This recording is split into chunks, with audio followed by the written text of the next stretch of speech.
is a gorgeous little airplane. What's it called? It's done by Roger Mann's RagWing Special. So this is one of those all-wood little biplanes. Correct. Now, how did you get involved with Roger Mann's airplane now? Found some plans on eBay, bought them, and went from there. So you've basically built this airplane from scratch then? Yes.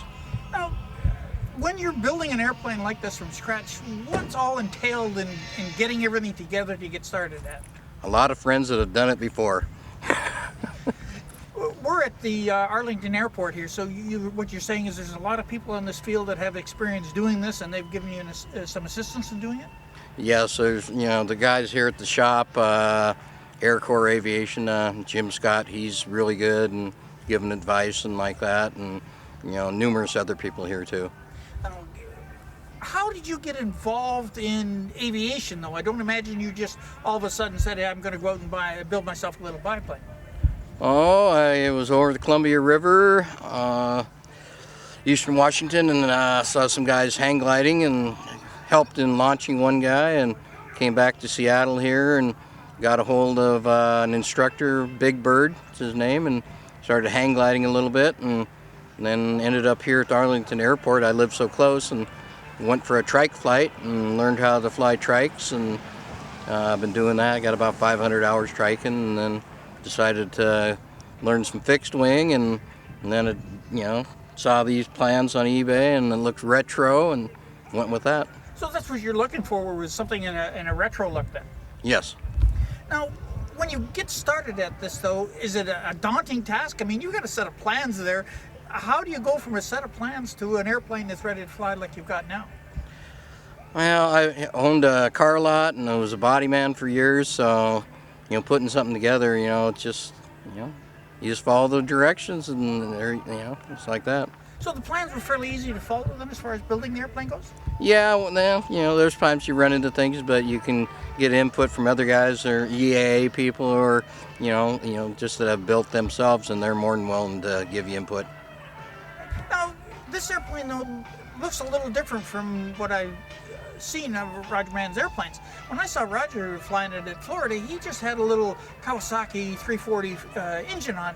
This looks like it's got a liquid-cooled engine on it. Yeah, I put the 582 in there. I want a little more power. I did the same thing when I was building and flying trikes, just overpower them.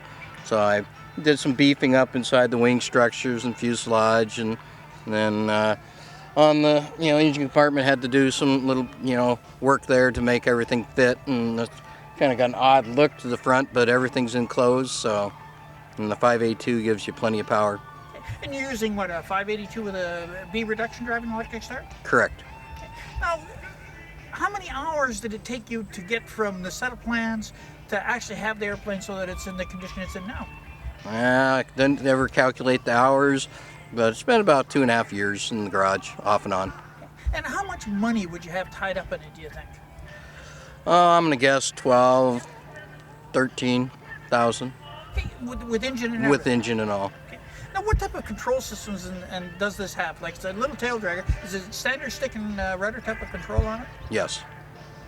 Now, when you're building an airplane like this, what type of, facilities do you need to finish it off?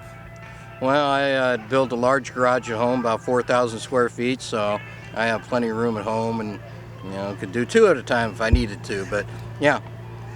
Could you build this, though, say in a single or a 2-car garage? Oh yeah, you just have to do, a wing at a time or something, and then put it aside.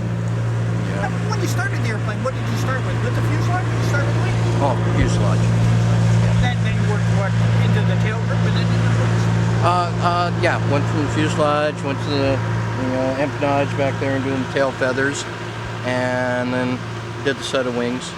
Now, did you have to build any jigs or anything in order to get the airplane finished? Yeah, rib jigs, Other stuff was laid out pretty good with the plans of laying out on the table and doing the fuselage, I did a jig for doing one side and that opposite's the other side, so it worked out okay. Now, the covering, what type of material are you using for covering it? It's the polyfiber. The original design, he does a lightweight design on the polyfiber, and I went with the medium grade.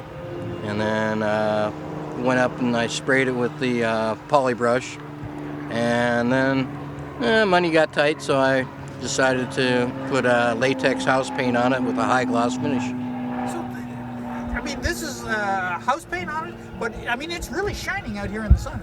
Yeah, that's a high gloss. Sherwin-Williams or something like that. Now, what brought you into that line of paint? I mean, you're into the automotive industry. Now you're using a house paint. Is there a connection there where you just decided, hey, I'm gonna? Well, I was told the automotive paint wouldn't quite do the job. Like I say, I couldn't afford to go with the paint that was offered through Polybrush at the time. So I don't know. I probably only spent $150 on the paint. Because I mean, it really shines here. Now, with the 582 engine on it, how many hours has the actual airplane gone on now? Okay, let's see here. I got probably 22 hours on it. I did a lot of test taxiing, then learned that I needed a heavier gear because the plan's designed for a 103. So I had to upgrade my front gear, tail gear. Learned that last year, and then spent this year a couple hours out here with the tail up taxiing, and then Grant Smith, our local CFI, came out and he test flew it, came back, told me it was all good, and a day later I took it out and took it for a maiden voyage. What kind of performance are you getting on the airplane then with the 582 on it? Like for climb rate, for cruise, for liftoff speeds, that type of thing? Well, speed for takeoff, probably around 55, 60 is, I try not to go under 60 when I'm out with it. It's new to me. I'm only got 8 hours in it. So you keep the speed up on it then? Right. But, I can cruise 75, 80 at 5,500 RPMs. Climbs out, probably, 1,200 feet plus a minute, And what would stall come in on? Stall, with my weight, somewhere around 55 is what we figured. Now, I noticed the ailerons on this, the lower ailerons, are they fairly light? Are they fairly responsive? Oh, this plane is a sports car. I learned with the Excalibur, and I learned how sluggish that is once I got in this. So. Okay, this is a little sports car when you get out there and Yep. fly in it. Now, again, I'm 200 pounds. I imagine you're close to that. Yep. Is there any problem getting into the plane, getting out of the airplane? I don't have any problem.